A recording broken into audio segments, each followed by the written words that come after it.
Early this morning, President Putin ordered atrocious acts of aggression against a sovereign and independent country and innocent people. We will hold Russia accountable for this outrageous violation of Ukraine's sovereignty and the territorial integrity. And what is at stake is not just Donbass, it's not just Ukraine. What is at stake is the stability of Europe and the whole international order, our peace order. President Putin chose to bring war back to Europe. In a determined and united response, the European Union will make it as difficult as possible for the Kremlin to pursue its aggressive actions. Around about 30 minutes ago, I had a phone call with President Zelensky. He asked us for whatever the different stakeholders can do for help. We will later today present a package of massive and targeted sanctions to European leaders for their approval. We are coordinated closely with our partners and allies, the United States, the United Kingdom, Canada and Norway, but also, for example, Japan and Australia. This package will include financial sanctions that harshly limit Russia's access to the capital markets. These sanctions will have a heavy impact. Russia's economy has already faced intensive pressure in the recent weeks, and these pressures will now accumulate. These sanctions will suppress Russia's economic growth, increase the borrowing costs, raise inflation, intensify capital outflow, and gradually erode its industrial basis. The second main pillar of our sanctions concerns limiting Russia's access to crucial technology. We want to cut off Russia's industry from the technologies desperately needed today to build a future. Our measures will weaken Russia's technological position in key areas, actually from which the elite makes most of their money.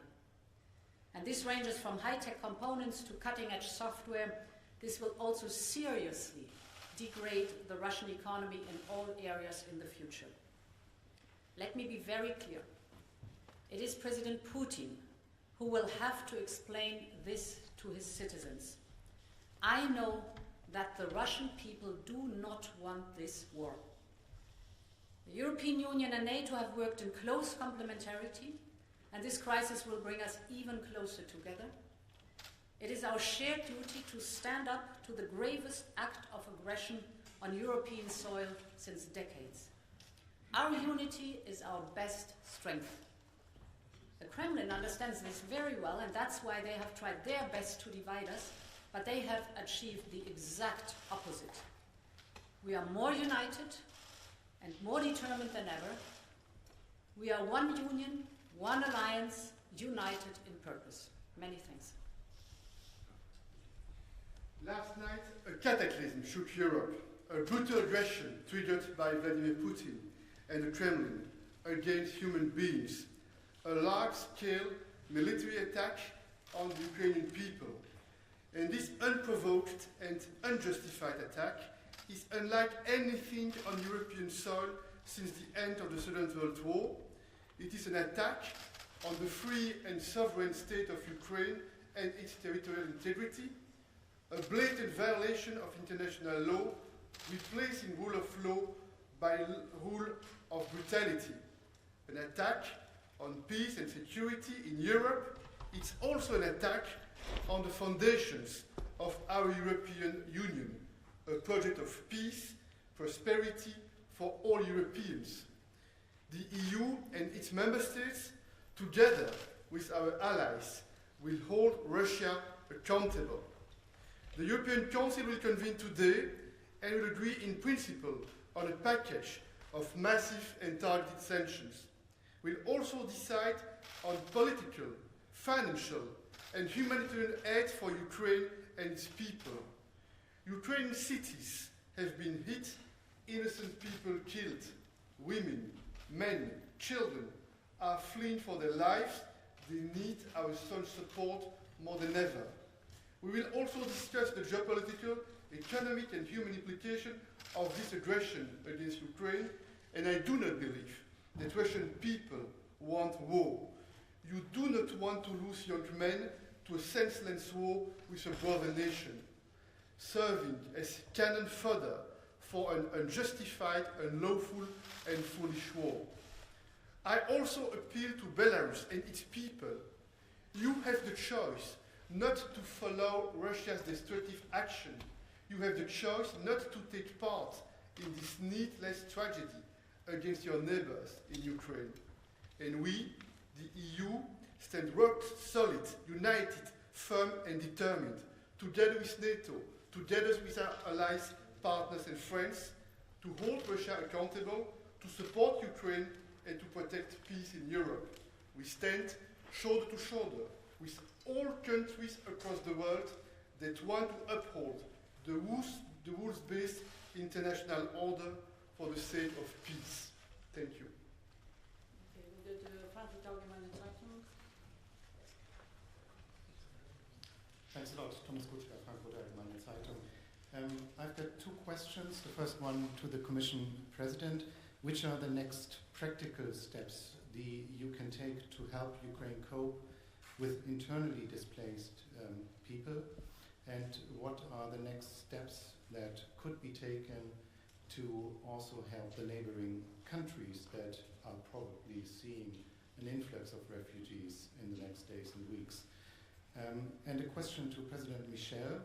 When you called the special meeting yesterday, that was certainly before the attack. Did you have any indications yesterday afternoon when you took the decision to assemble leaders? Thank you. Indeed, we have worked for weeks to be prepared for the worst to come, hoping for the best, but being prepared for the worst. And this was concerning strengthening our resilience in the cyber field, making sure that we are independent, can be independent of any kind of pressure from Russian gas supplies. We have reached that stage. And indeed, to prepare for potential refugees. We have, with all the frontline member states, now explicit contingency plans to welcome and host immediately those refugees from Ukraine. And what internally displaced people are concerned, we have a lot of support through ECHO, humanitarian aid, shelter, and all the necessities people who are internally displaced immediately need. On top, there will be financial support increased for Ukraine on top of the 1.2 billion macro-financial assistance, which is available right now. So the preparedness is fully alerted. And we hope that there will be as little as possible refugees, but we are fully prepared for them and they are welcome. We had indeed indications that the situation was dramatically deteriorating on the ground, but we didn't know that such an aggression, a military invasion, a full-scale military invasion would take place during the last night. Okay, NPR. Deutsche Welle, thank you very much. To all three of you, Ukraine is now under attack because it wanted to come closer to your institutions. This is why it was attacked. First Maidan, and then over its wish to join NATO. And yet all of your appeals for dialogue have fallen on deaf ears. We saw the buildup happen.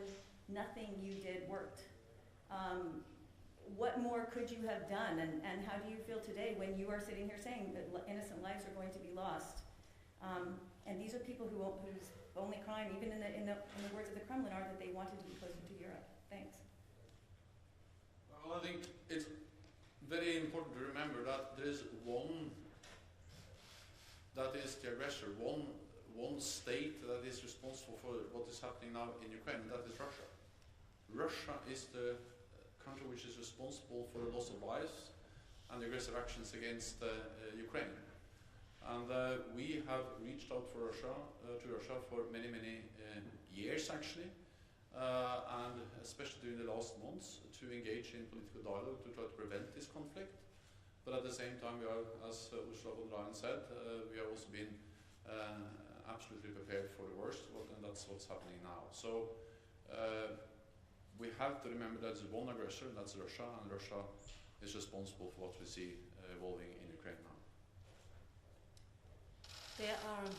There's a process to join the European Union, and since many years we're working with Ukraine, and we have gone far. Ukraine has reached quite a substantial progress if you compare it to years ago, to really have the closeness to the European Union at our eyes. We have a free trade agreement with Ukraine. This is a privileged access to the European single market, and increasing integration of the Ukrainian market into the European single market.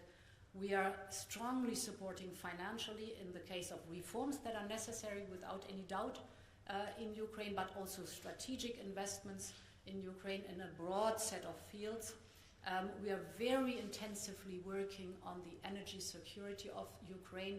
Over the last years, we have basically been able to guarantee the energy security of Ukraine through reverse flow, for example, of gas, but also investing massively in building up a renewable sector. Right now, Ukraine is decoupling its electricity grid from the Russian electricity grid, and we stand ready to support them in case that there are any kind of difficulties. This is not easy, this is not trivial, this is much earlier than we had planned, but this shows that there's an enormous amount of support for our friends in Ukraine. And we'll go to Interfax Ukraine.